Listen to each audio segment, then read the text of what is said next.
Oke, selamat sore. Oke, ya teman-teman kita mulai ya market update kita hari ini. Ini mungkin jadi hari terakhir untuk tahun ini lah ya.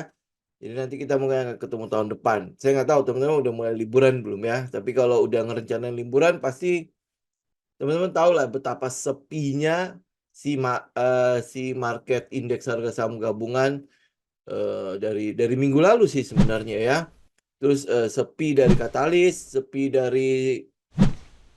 dari transaksi ya, teman-teman juga bisa lihat transaksi harian dari bursa juga sangat sepi ya. Jadi kalau kita boleh katakan window dressing-nya udah selesai. Jadi mereka udah ngatur-ngatur portofolio udah selesai. Nah, ada satu event lagi di akhir tahun itu namanya Santa Rally ya. Tapi kalau Santa Rally ini kalau kita lihat ya, kelihatannya ya rally-nya juga sekarang ya paling kalau nanti ditutup ya paling sampai ke sekitar kita lihat ya 7.275 sampai 7.300 ya. Jadi itu mungkin akan jadi rally terakhirnya ini cuma buat beberapa hari ini ya. Kita lihat mungkin akan jadi rally di bursa ya. Jadi ini yang namanya Santa Rally. Kemudian nanti kita lihat akan terjadi January FX ya. Nah, kalau lihat dari Santa Rally ada sektor-sektor apa saja yang kemungkinan besar bisa dimanfaatkan untuk Santa Rally ini ya. Nah, pertama kita lihat non cyclical. Non cyclical kelihatannya masih akan ada penurunan lagi ya sampai ke daerah sekitar 700 tuh ya 700 ya dia masih akan ada turun. Jadi kalau dia masih akan ada turun, teman-teman masih bisa perhatikan kayak ICBP. ICBP kemarin kita udah sempat bahas ya. Teman bisa perhatikan itu. Jadi mungkin mau diparkirin dananya di situ ya. Jadi teman bisa perhatikan. Tapi ini masih ada potensi untuk penurunan di non cyclical. Kemudian untuk cyclical sendiri itu ada di support. Ya untuk saat ini ada di support. Nah, ada potensi mungkin di situ akan dipakai untuk pembalikan arah ya. Untuk saham-saham yang berhubungan dengan yang cyclical itu mungkin kayak MAPI, Ace Hardware, kan udah turunnya lumayan banyak ya. Jadi mungkin akan ada pantulan-pantulan di daerah situ. Ya, kemudian untuk saham energi sendiri, yang kita lihat untuk energi ya, Medco ini akhir-akhir ini cukup banyak ya melakukan akuisisi-akuisisi ya. Jadi teman bisa perhatikan, tapi ini bukan untuk long term ya, bukan untuk long term. Jadi ya kayak batu bara segala macam. Ini yang batu bara itu mungkin nanti masih akan di-price in untuk dividends ya. Tahun depan itu mungkin dividends untuk si batu baranya masih cukup lumayan. Jadi masih ada price in untuk dividends ya di saham batu bara.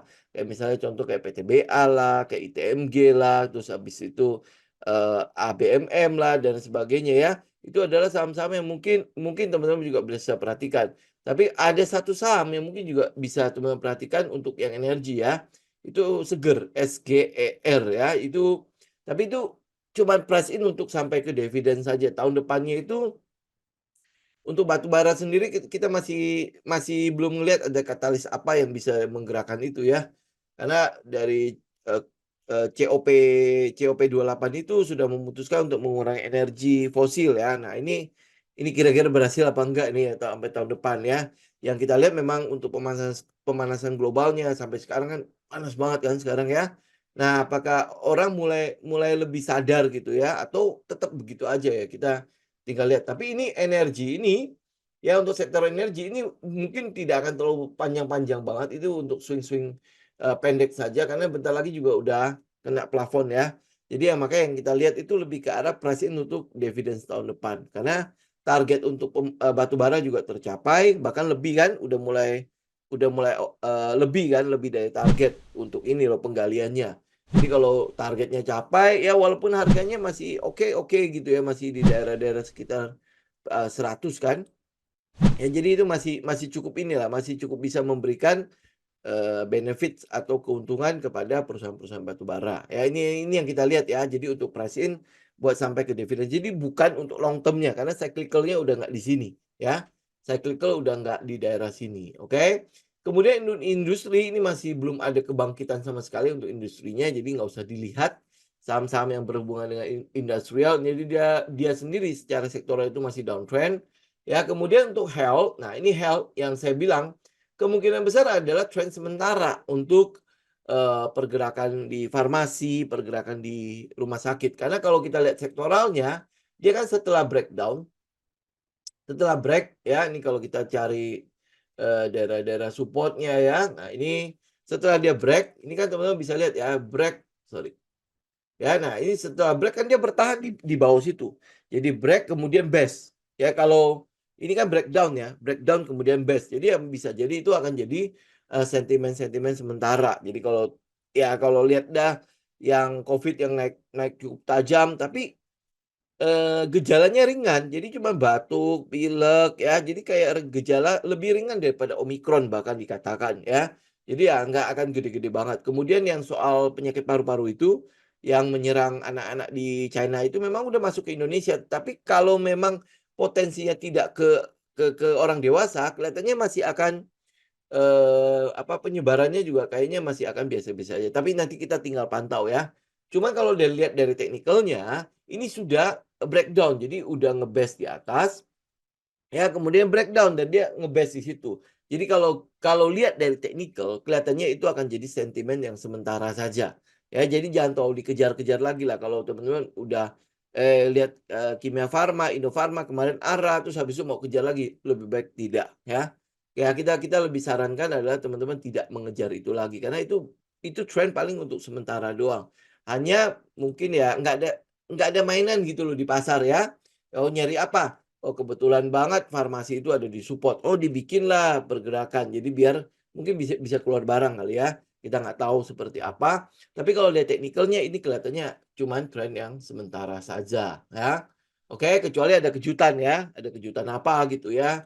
Tiba-tiba benar menjadi besar ya, kemudian mengganas dan lain sebagainya. Itu mungkin akan berbeda. Tapi kalau lihat dari teknikal yang ada kelihatannya tidak. Ya, kelihatannya cuma akan jadi tren sementara toh untuk saham-saham kesehatan ya. Kemarin kita udah sempat bahas Sido kan. Sido kan teman-teman tahu, oh dia baru mulai kan. Dia baru mulai. Jadi perjalanan masih panjang. Jadi kalau melihat Sido aja baru mulai, ya jadi kelihatannya ya trennya ya mungkin tidak akan panjang-panjang banget ya. Jadi nggak usah dikejar. Oke. Nah kemudian kalau teman-teman lihat teknologi, teknologi itu kan lebih banyak digerakkan oleh Goto ya, oleh Goto. Nah apa yang kita lihat dari Goto, yang seperti yang saya katakan, teman-teman kalau lihat Goto hari ini, kalau dulu-dulu kan saya nggak mau bahas ya. Tapi kalau untuk hari ini itu jelas itu jadi game changer. Tetapi ingat ya, ini masih belum benar-benar final, karena finalnya itu nanti di bulan Maret 2024 ya. Karena diberikan waktu untuk melakukan, apa ya kita bilang ya, penjajakan lebih dalam lagi ya, pembukaan buku-buku ya, pembukuannya, angka-angka segala macam ya. Kemudian, diberikan waktu sampai Maret untuk memenuhi semua persyaratan yang sudah, ada dalam perjanjian yang dilakukan oleh TikTok sama Tokopedia. Ya, jadi ini sampai Maret. Jadi teman-teman juga mesti pantau. Kalau sampai Maret dia berhasil, ya akhirnya diketok palu dan Tokopedia benar dilepas 75% kepada TikTok. Nah, itu akan jadi periode yang cukup lumayan untuk si Goto ke depannya. Ya, di mana ada satu perjanjian yang cukup ini ya, cukup cukup cukup memberikan cash flow kepada Goto, terutama di fee-nya Tokopedia itu sekitar berapa ya? Lumayanlah, ada sekitar berapa berapa berapa US dollar gitu ya, dan itu kalau dirupiahkan kalau nggak salah sekitar 17 juta, 17 miliaran dan itu dibayarkan per kuartal. Ya jadi ya, dengan kata lain ya seperti yang kita udah katakan kemarin, Goto itu udah duduk diam udah bisa punya, cash flow tuh 3 bulan sekali. Ya setiap kuartal itu akan dibayar ya fee-nya si Tokopedia. Ya setiap 3 bulan sekali akan dibayar. Itu lumayan 17 M ya duduk diam itu kalau kan bisa, bisa dipakai untuk biaya iklan apa segala macam 17 M. Itu bukan angka yang kecil lah. Ya buat nambah-nambahin itu buat bakar uang kan. 17 M itu untuk Goto. Jadi yang kita lihat ya untuk teknologi ya masih di daerah Goto lah ya. Di daerah saham yang Goto itu. Yang lain-lain tuh hampir boleh bang ya kita nggak bisa ngarapin apa-apa di situ. Dan kebetulan lagi Goto ini bobotnya cukup gede. Ya cukup besar. Jadi untuk mempengaruhi pergerakan sektoralnya itu sangat-sangat mungkin. Sangat sangat sangat bisa terjadi ya. Oke, nah kemudian untuk sektor selanjutnya adalah properti. Jadi properti sendiri itu ada peluang untuk adanya pantulan di sana. Kenapa? Karena kalau secara teknikal kita ngelihat itu ada di daerah-daerah sekitar demand ya, daerah-daerah demand ya. Jadi apakah pergerakan sebelumnya ini akan terjadi pantulan di sini, itu akan terjadi lagi di daerah sini. Ya, jadi ini ada peluang untuk terjadinya pantulan di situ. Kemudian katalis untuk properti teman-teman tahu kan ya, PPN 11% itu dihapus, itu akan berlaku sampai Juni 2024. Ya, jadi kalau teman-teman lihat dari ini ya, katalis PPN ini di pembukuan Q4 itu pasti akan mulai kelihatan ya, ini kira-kira ada efek apa enggak. Ya, jadi kalau pembukuan Q4-nya itu berhasil keluar, nah mungkin nanti ya ada rally ini sekitar di Q1 2024 lah ya. Tetapi ini jelas akan jadi area untuk dilakukan price in untuk saham-saham properti di tahun depan.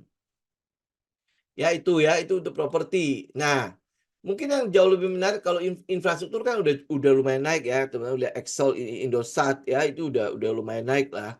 Jadi kita nggak akan bahas ini terlalu banyak, karena udah nggak terlalu banyak yang bisa kita kejar. Nah, ini yang mungkin akan jadi menarik untuk tempat-tempat diparkirnya uang sampai tahun depan, yaitu sektor finance.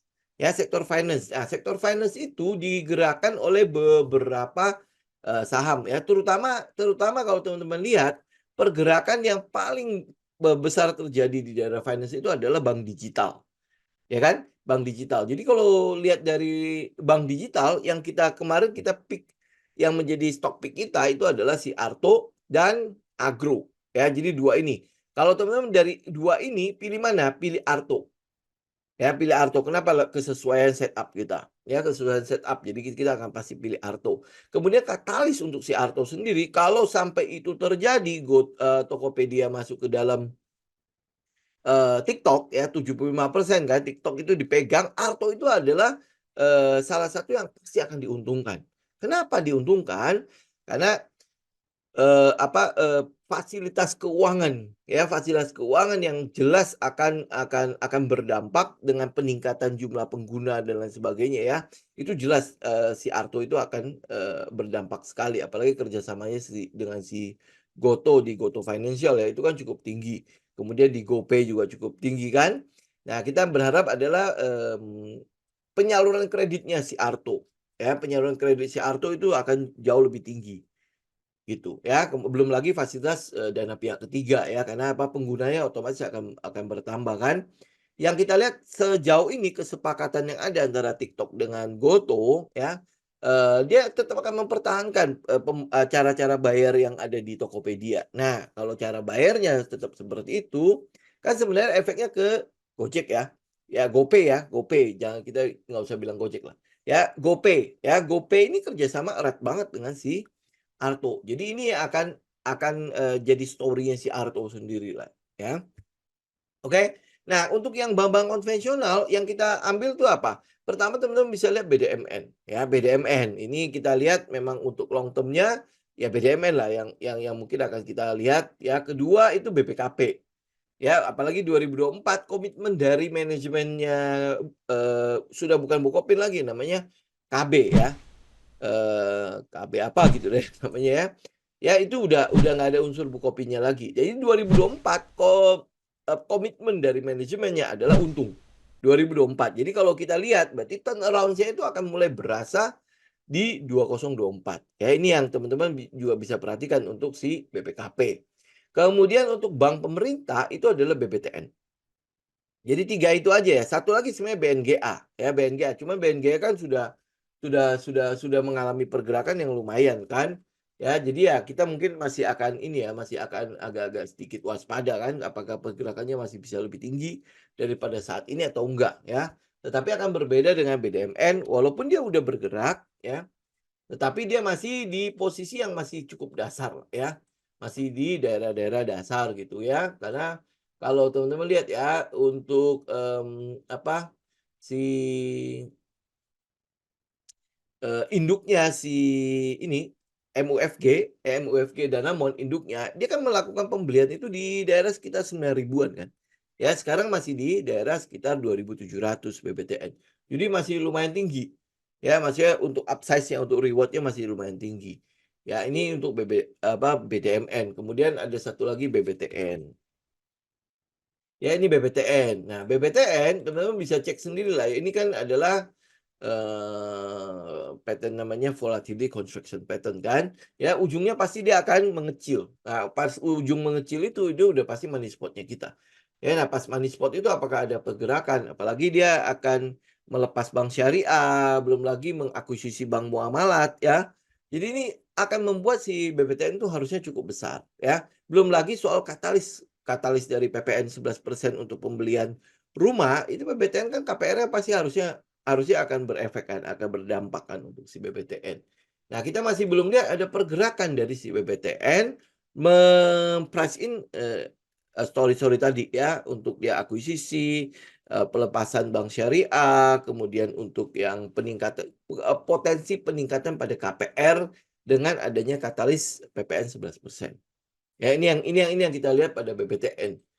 Ya, jadi ya teman-teman bisa perhatikan itu. Walaupun mungkin bank-bank yang lain kayak BTPN ya, mungkin itu juga ada katalisnya, tetapi karena likuiditasnya cukup kecil, jadi ya makanya kita nggak terlalu memandang, nggak terlalu memperhatikan banget. Ya, likuiditas dalam arti kalau lu mau masuk uang gede itu agak susah di BPTN. Nyicilnya itu mulai lama.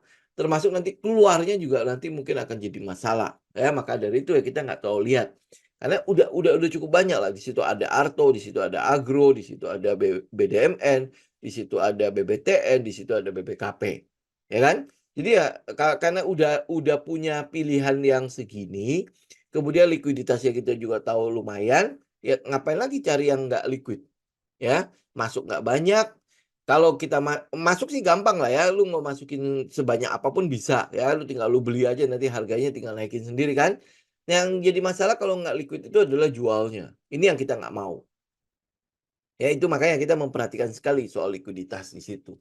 Ya ini untuk si finance-nya. Jadi teman-teman bisa perhatikan di finance itu yang mungkin jadi ini ya, jadi tumpuan untuk sektor kalau sampai dia Santa Rally itu mungkin agak banyak di daerah situ. Kemudian untuk transportasi ini mungkin udah mulai koreksi. Ya, transportasi kayak misalnya perkapalan segala macam ya. Ini mungkin sudah mulai mulai agak kendor ya di daerah situ. Ya, kemudian untuk basic material ini mungkin yang berhubungan dengan eh, bahan baku ya, bahan baku yang bersumber dari tambang kayak misalnya tembaga lah, nikel lah, eh, eh, aluminium lah dan lain sebagainya. Yang pasti itu adalah sektor basic material di situ. Ya, nah kalau untuk basic material sendiri, oh ya, kalau infrastruktur kan pergerakan yang setinggi ini, sorry ya, sebentar saya balik ke sini. Pergerakan yang setinggi ini itu cuma digerakkan oleh satu saham lagi, yaitu Brand. Ya, jadi ya Brand sama sorry, Brand atau Cuan, ya, ya kalau nggak salah ya Brand atau Cuan gitu ya, di situ. Cuan mungkin masuk ke basic material kali ya. Brand yang lebih ke infrastruktur ya. Kalau saya nggak salah, karena dia baru IPO kan, teman-teman cek deh. Nah, kalau basic material ini mungkin nanti mungkin akan berhubungan dengan sektor yang berhubungan dengan nikel. Ya ini kita lihat ya, tahun depan itu harusnya akan lebih banyak ke arah nikelnya. Kenapa? Karena penekanan pada baterai ya, pabrik baterai listrik. Jadi tahun depan itu kalau nggak salah akan ada dua. Ya akan ada dua pabrik yang akan jadi, di mana di situ ada namanya eh, Hyundai bareng sama LG Solution, sama satunya lagi. Nah ini yang kita agak bingung ya. LG Solution sama LG Chem ini yang sama si Antam ini sama nggak ya pabriknya? Ya kalau sama ya berarti udah. Ya tapi kalau nggak sama berarti ada dua pabrik di situ. Teman-teman cek nih ya. Nah kalau pabrik ini jadi, berarti kan sebenarnya ada peningkatan pada harga jual dari eh, produk nikel itu sendiri. Jadi tadinya kan dia udah hilirisasi, tidak boleh diekspor dengan seperti dengan bahan baku kan, ya digali langsung diekspor kan udah nggak bisa. Jadi harus dijadikan ferronikel ya. Nah, kalau seandainya udah punya pabrik ini, apakah yang ferronikel ini masih bisa diekspor atau digunakan di lokal? Ya kalau digunakan di lokal berarti kan ini harusnya pasokan nikel di pasar di global itu akan berkurang. Nah kalau berkurang, apakah akan meningkatkan harganya si nikel itu sendiri?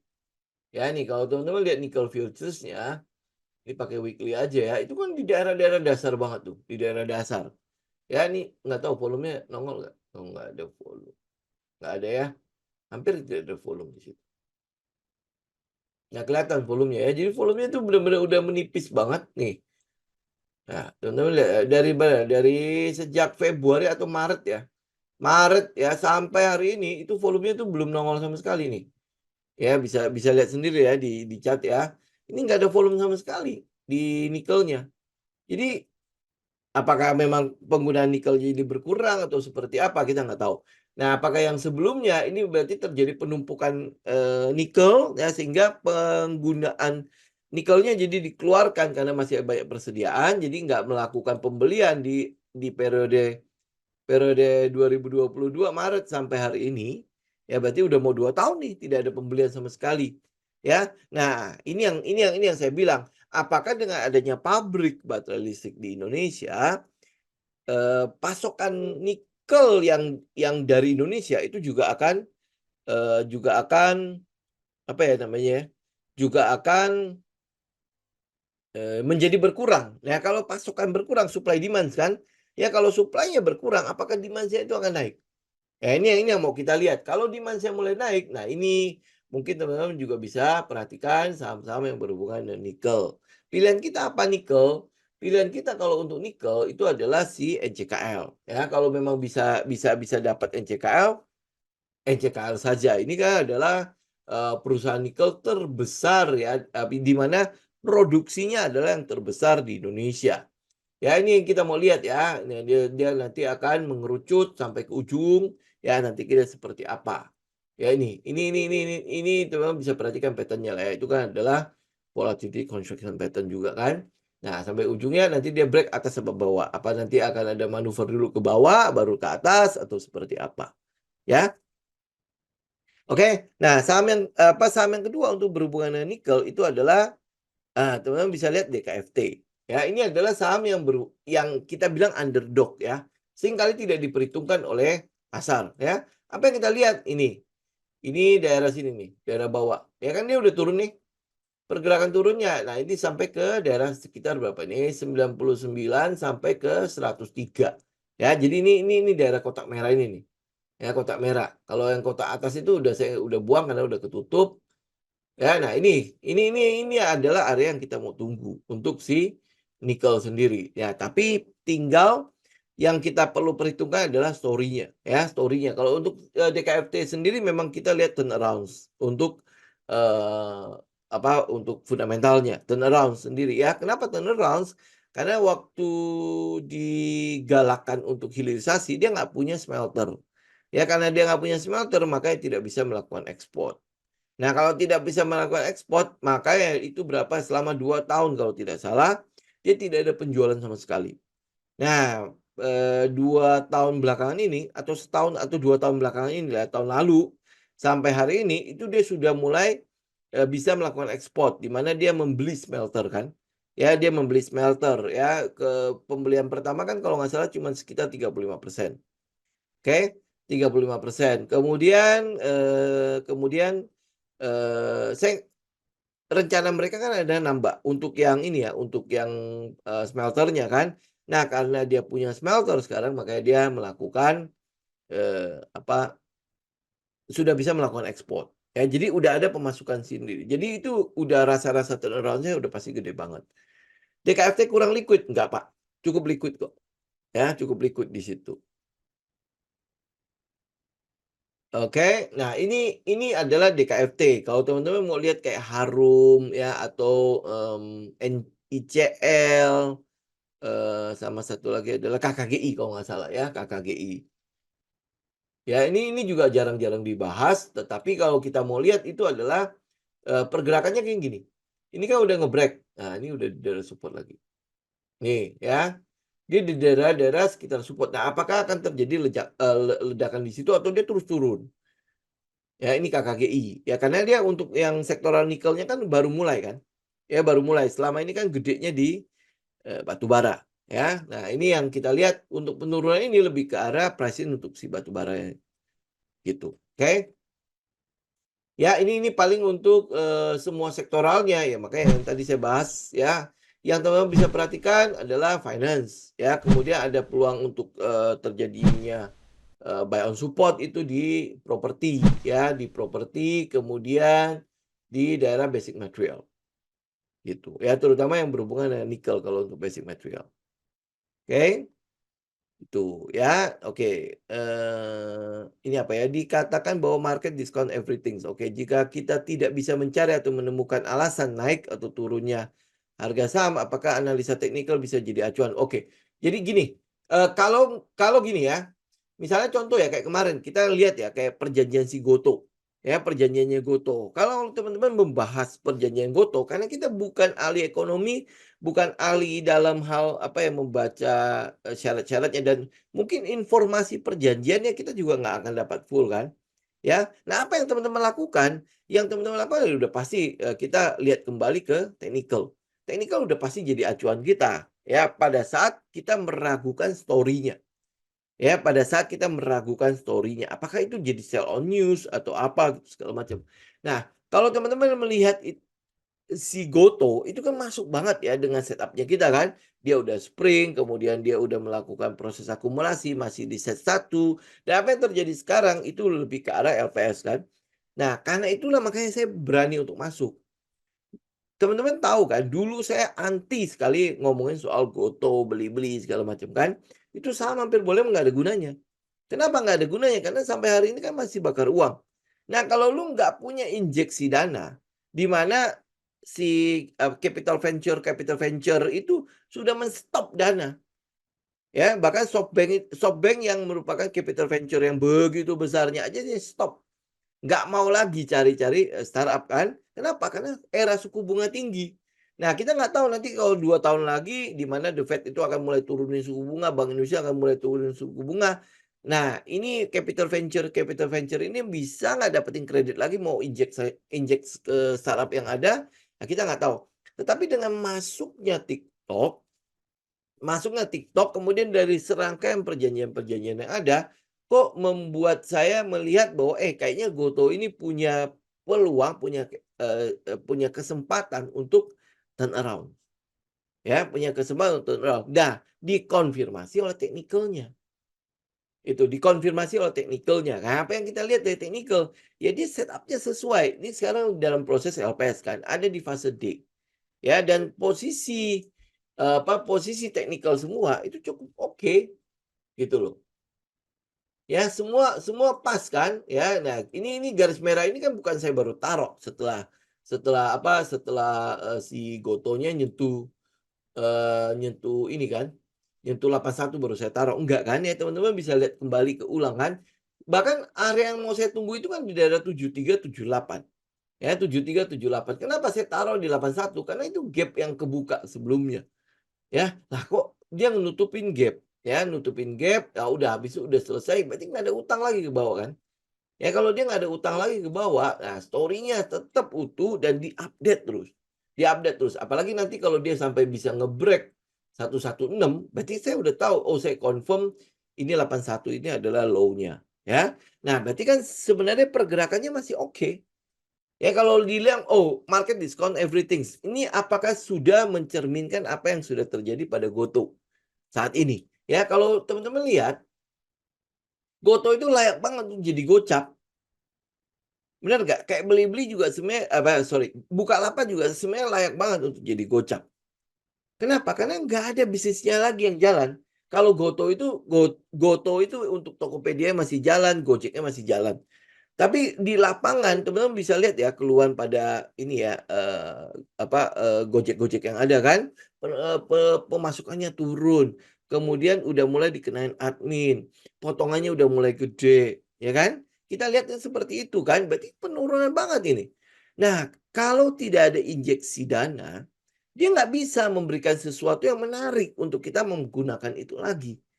Ya namanya alat-alat teknologi kan, barang-barang teknologi kan. Jadi kita mesti, nyaman dulu, mesti kayak apa, membuat kita tergantung dulu dengan barang apa, dengan aplikasi itu makanya kita mau pakai-pakai ulang kan, ya kan? Karena itulah proyek bakar uang mesti ada, dan sampai hari ini itu masih bakar uang. banyak sekali startup-startup yang ada itu masih bakar uang kan. Ya, startup yang sudah tidak bakar uang apa? Kayak Amazon, ya mungkin dia sudah tidak bakar uang, mungkin periode untuk bakar uangnya udah lewat. Kayak Facebook juga mungkin udah periode bakar uangnya udah lewat kan. Nah, untuk Gotoh sendiri kan periode bakar uangnya masih ada, ya masih berlangsung. Nah, uang dari mana dibakar kalau dia tidak ada injeksi dana baru, ya kan? Nah, yang kita lihat Gojeknya stuck, Tokopedia-nya stuck, nggak bisa naik lagi kan? Ya kalau teman-teman berasa lah, kalau pakai Gojek, pakai Tokopedia, promosinya kan udah mulai kayak sedikit banget ya. Kalau dijatahin paling cuma jatah cuma 3 kali kalau mau promo. Oh ini loh ya, itu dibilangnya apa ya, kupon atau apa ya. Nah, itu artinya apa? Kemampuan dia bakar uang itu udah sangat tipis. Ya, datanglah si TikTok. Nah, itu kan yang saya bilang itu kan jadi game changer untuk si Gotohnya sendiri. Ini namanya market discount everything. Apakah sudah price in? Sudah price in. Kalau saya lihat Gotoh jelas belum, ya.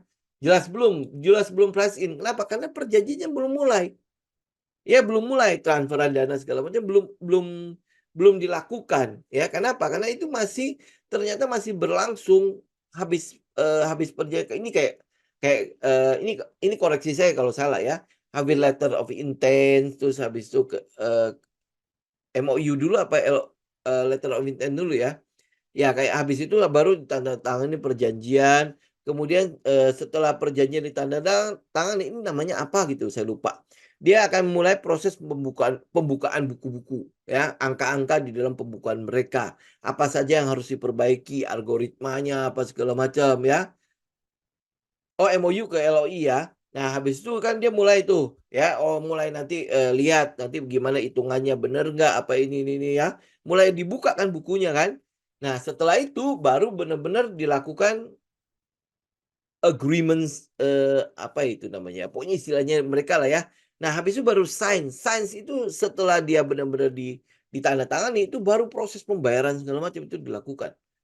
Ya, nah habis itu baru namanya perjanjian itu dilaksanakan, termasuk yang namanya fee untuk, Gotoh itu setiap 3 bulan sekali itu baru akan dilakukan. Nah itu ternyata prosesnya sampai bulan Maret 2024.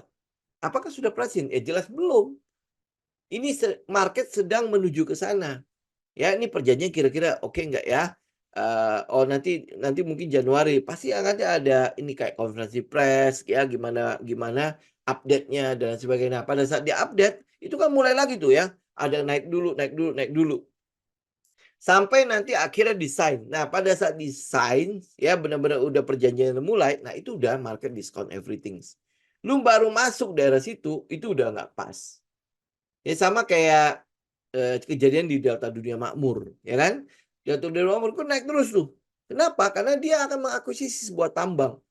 Ternyata begitu kena namanya, akhirnya, oh yang dimenangkan ternyata orang lain bukan Delta Dunia Makmur, lihat harganya, jebret kan, ya. Dia akan kembali lagi ke harga semula, gitu. Walaupun mungkin, nggak keluar uang kok segala macam. Tadinya dia sedang mem-price in kalau sampai dia dapat tambang itu. Ini kan di-price in oleh dia kan, ya. Nah, kalau seandainya dia dapat itu tambang, ya jelas harganya udah di situ. Ya, nah nanti tinggal market menyesuaikan, ini harga yang sudah dinaikin ini udah terlalu tinggi atau enggak. Kalau ketinggian dia pasti akan ada pullback-nya. Menyesuaikan dengan, action atau corporate action yang ada, itu disebut sebagai market discount everything gitu ya. Teknikal membantu Kak, jelas membantu. Gitu. Ini yang kita lihat ya. Nah, sekarang apa yang kita lihat dari Gotoh, sama kayak gitu ya. Nah, nanti update perjanjiannya akan dilanjutkan. Oh, kalau di-update terus, ini pasti harganya akan ikutin update-nya ya. Nah, nanti begitu selesai desain, kalau semuanya berjalan lancar, ya wis udah. Nanti market tinggal menyesuaikan. Ini harga ketinggian dari harga fundamentalnya atau enggak. Kalau ketinggian, maka dia akan mencari titik keseimbangan baru di mana at the long run ya, harga itu akan sama dengan fundamental perusahaan tersebut. Itu yang sering jadikan itu kan, jadikan quote kan. Jadi kalau dibilang fundamental nggak penting, nggak juga. Ya, kenapa? Karena itu jadi patokan untuk menghitung di mana harga keseimbangannya. Ya, tetapi teknikal ini nggak bisa lu langsung sandingkan dengan fundamental. Kenapa? Karena di dalam pergerakan harga itu ada namanya euforia. Euforia ini yang menggerakkan harga terus tinggi gitu. Orang berani bayar lebih mahal, bayar lebih mahal, bayar lebih mahal. Kalau lu based on fundamental, ini harga realnya. Harga realnya tanpa memperhitungkan euforia di market.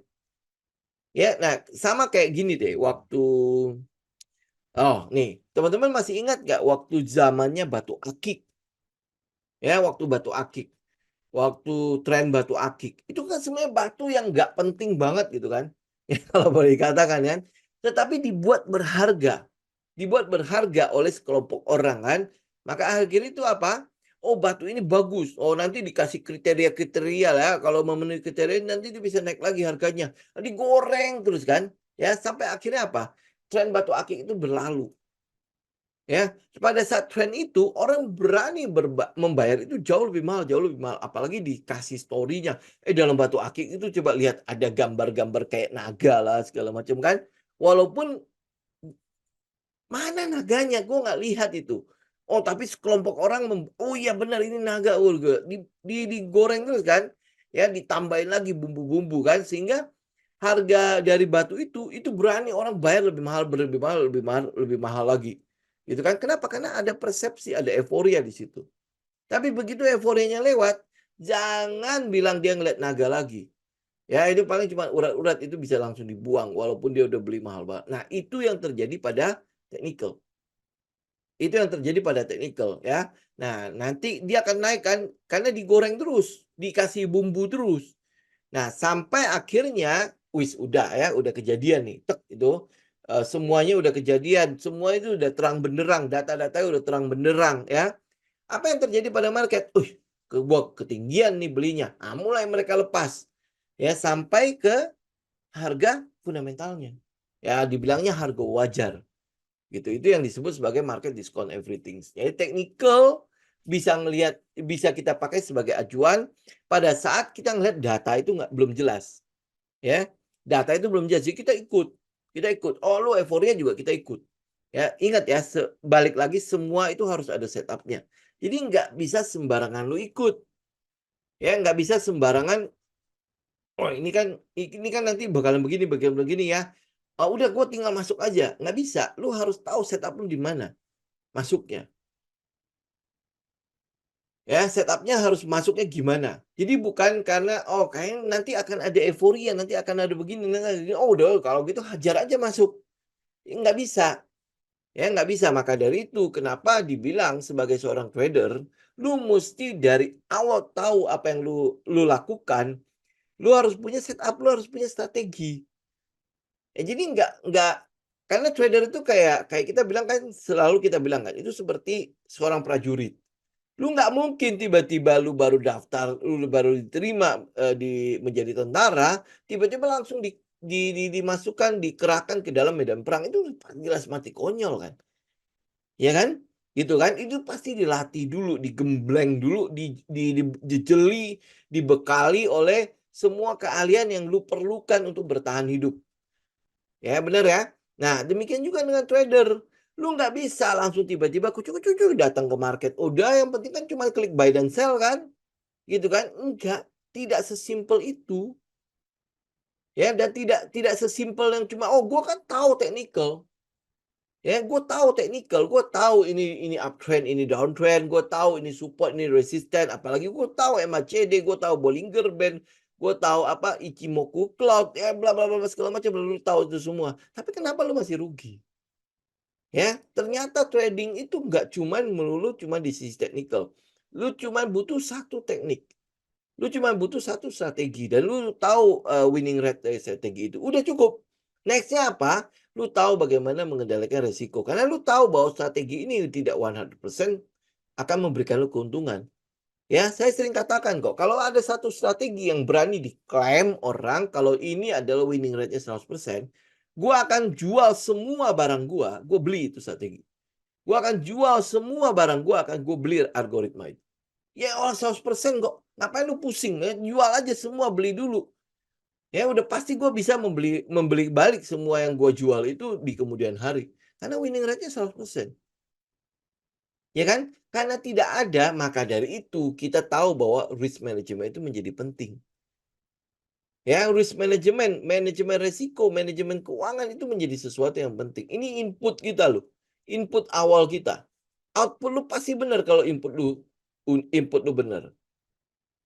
Ya, nah orang-orang sih nggak mau me me me me mengkutak-atik ini. Kalau gue udah ngomongin soal resiko, kalau udah ngomongin soal risk management, nggak akan ada yang mau dengerin. Kenapa? Karena mereka mendewakan teknikal. Teknikal itu bukan segalanya, teman-teman. Ya, walaupun lu tahu tekniknya, lu tahu Wyckoff kan. Lu tahu kan siklus-siklus dalam pergerakan saham, kayak ada akumulasi, ada markup, ada distribusi, ada markdown. Tapi kenapa lu masih masih kalah juga? Ya, kenapa lu nggak masuk di set satu? Lu pada saat lu udah masuk bener pun, lu bisa keluar lu. Kenapa coba? Karena lu tidak percaya diri kan, ya. Jadi selain risk management, lu punya satu lagi yang namanya psikologi. Mental lu harus teruji. Jadi kalau dibilang trading itu apakah itu adalah sebuah kegiatan yang bisa tiba-tiba menjadi expert dalam semalam? Enggak, ini bukan Loro Jonggrang. Ini bukan cerita Loro Jonggrang yang bisa bangun 1000 candi dalam semalam, enggak. Itu sebuah proses. Ya, saya bisa katakan seperti ini karena saya ngelewatin prosesnya. Nah, lu orang tinggal mau terima proses, mau terima ini sebagai sebuah perjalanan proses apa enggak?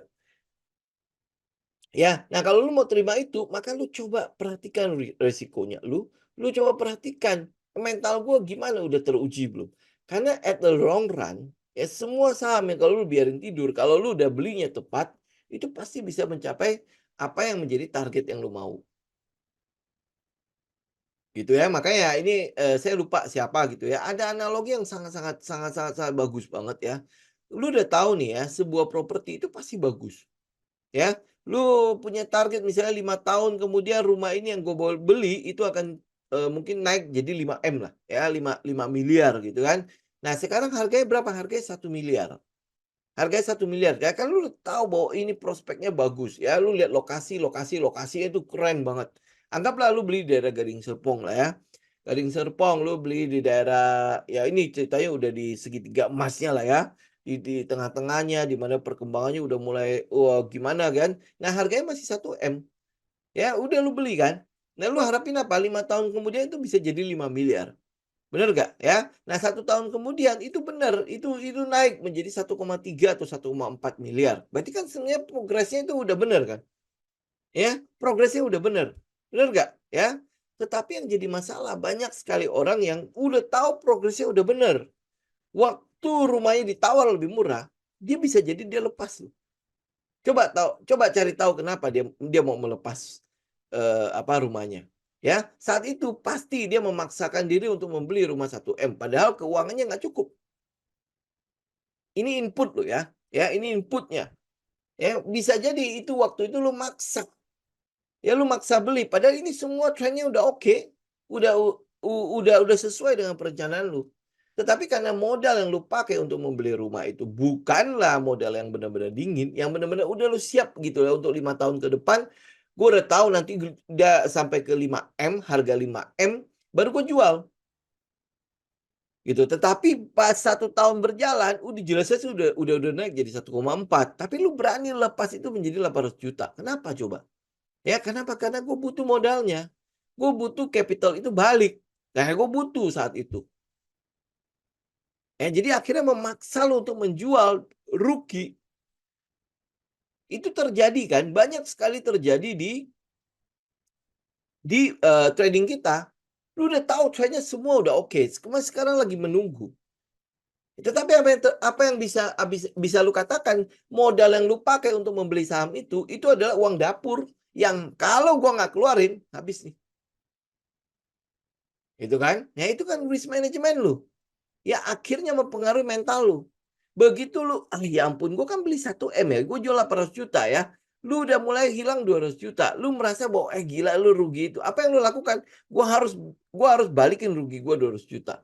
Maka lu mulailah mencari, ini orang scalping keren juga ya, sehari bisa dapat 1 M.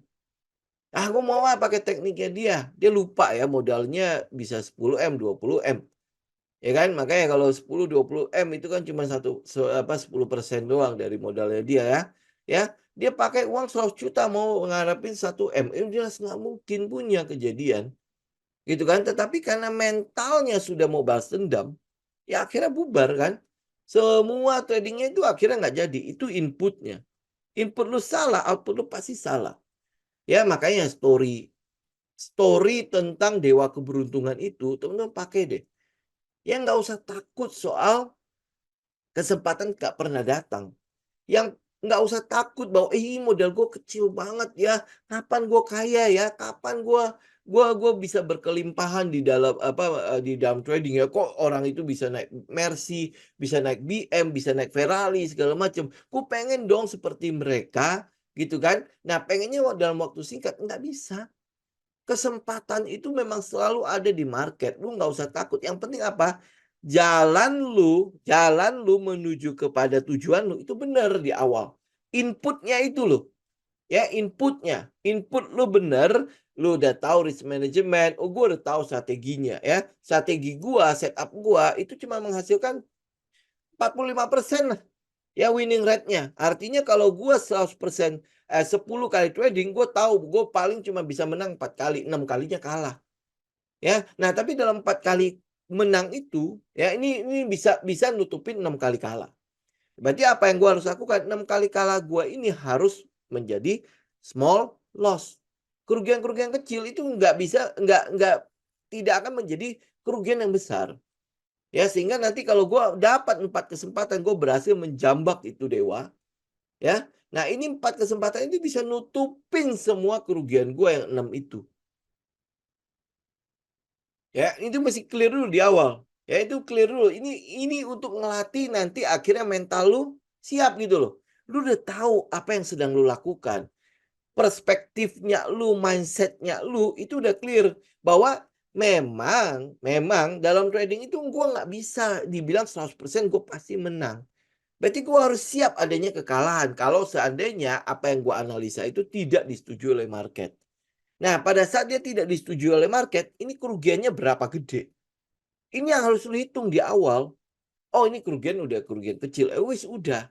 Tetapi begitu lu berhasil menjambak, ya menjambak si dewa keberuntungan, itu gampang gitu naik bisa gede. Ya, itu naik bisa gede. Ya, sehingga kerugian-kerugian kecil itu bisa ditutupin dengan mudahnya. Itu, ya teman-teman bisa lihat ya. Ini kalau lu terapin namanya risk management di forex, apalagi kalau tidak ada risk management di forex, udah pasti habis-habisan, nggak tahu, ke mana lah ya. Ya, nah ini nggak usah bilang forex ya, lu di saham aja kalau lu nggak punya risk management itu juga habis ya, walaupun lu pegang perusahaannya. Ya, walaupun lu mungkin berprinsip bahwa, nanti akan naik lagi, ya cuman nggak tahu kapan, ya. Nah, walaupun lu punya prinsip seperti itu pun akan membuat lu babak belur. Ya, jadi satu, ingat ya, ini sekalian nyambungin Pak Kris ya. Lu harus punya strategi, lu harus punya setup dalam technical. Karena kita butuh tahu di mana kita masuk. Jadi nggak bisa sembarangan lu masuk ya. Nah, setup ini itu kan memang akan muncul setiap saat. Akan muncul setiap saat ya. Tetapi jangan lupa bahwa di dalam setup itu ada namanya potensi loss. Ada potensi rugi. Kalau potensi menang lu nggak usah pusingin. Kayak namanya untung dia akan bisa jaga diri sendiri. Yang namanya rugi ini yang nggak bisa dijaga.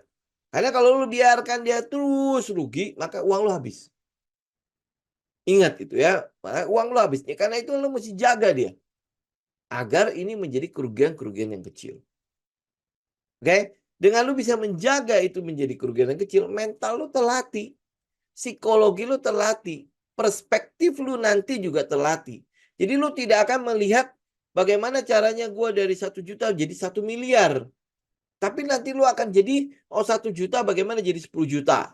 Ya, nanti setelah gue punya modal 10 juta, gue bagaimana caranya bisa jadi 50 juta. Jadi lu akan step by step untuk naik sampai ke 1 miliar. Gitu, itu mental lu. Itu psikologi lu. Jangan ngarapin sesuatu yang instan. Yang instan aja, kayak mie instan pun itu melalui proses. Lu harus rebus dulu kan. Lu harus rebus dulu, nanti kalau lu mau enak, lu mungkin tambahin telur, lu harus masukin bumbu, itu proses. Walaupun sebutannya mie instan, ya kan? Mie instan saja proses, kok lu enggak? Ya, oke? Ini buat nutup tahun lah ya, nutup tahun, jadi teman-teman bisa coba review ulang lah. Punya catatan itu adalah buku trading terbaik yang kalau teman-teman mau baca. Itu adalah buku trading terbaik. Lu nggak usah baca buku trading tentang Michael Douglas lah, apa William J. O'Neill lah, Jesse Livermore lah, segala macam, nggak usah. Lu bikin yang namanya jurnal, lu bikin buku lu sendiri. Nah, habis itu lu lihat kesalahannya lu. Ya, itu adalah buku trading terbaik yang bisa lu miliki. Kalau lu punya yang namanya jurnal, nah di situ ada kesalahan-kesalahannya lu. Lu tinggal cek ulang aja kesalahan-kesalahan yang lu lakukan. Ya, itu akan membuat lu jauh lebih maju. Ya, ada yang seringkali kita masuk kecepatan, ya. Ada seringkali kita mungkin tidak memperhitungkan resiko, ya. Itu teman-teman bisa baca lah. Semua itu akan terbuka dengan yang penting lu jujur pada saat lu mencatatnya, ya. Itu akan terbuka, itu buku terbuka, itu lu. Ya, nah lu mau berubah apa enggak? Tinggal lihat kesalahan-kesalahan apa yang gue lakukan, tinggal perbaiki kesalahannya. Gitu. Ya. Oke? Oke, teman-teman, saya pikir, mungkin untuk pertanyaan sih mungkin ya nggak ada yang benar-benar bisa kita lihat-lihat cukup baik ya di kayak Friends ya, Pak, itu kan masih menyangkut soal itu kan, soal, korupsi kan, ya. Makanya saya sarankan adalah Friends tunggu selesai pemilu aja baru kita lihat di situ. Karena ini bisa jadi senjata yang dipakai untuk obok-obok, si Friends lagi gitu. Ya, BRMS udah sering kita bahas, Pak. Udah itu tinggal lihat lihat lihat aja ke belakang ya. Ini juga nanti lihat harga emasnya juga. Kalau emasnya bisa terus membaik, ya itu akan cukup baik gitu, ya. Oke, teman-teman, saya pikir untuk hari ini cukupin ya. Saya cukupkan untuk sekarang ya. Oh ya, sama teman-teman untuk ini, saya mungkin mau ingatkan mengenai kelas ya untuk yang forex. Kalau teman-teman mau itu, ini libetnya sampai tanggal 20 ya, sampai 20 Desember, berarti tinggal 5 hari lagi. Teman-teman kalau yang mau berminat untuk daftar, itu price action ya, itu semua tentang price action. Teman-teman sebenarnya bisa pakai untuk di saham. Cuman karena ini adalah forex, kita mungkin lebih khususnya untuk membahas technical atau chart-chartnya yang berhubungan dengan forex ya. Kalau teman-teman akhirnya pakai di saham juga sebenarnya nggak masalah, tapi itu lebih ke arah swing kalau dipakai di saham ya. Oke. Jadi silakan teman-teman tinggal hubungi admin, yaitu manfaatkan early bird-nya itu sampai tanggal 20 ya. Nanti kita kelasnya sendiri tanggal 20 Januari ya. 20 Januari tahun depan ya.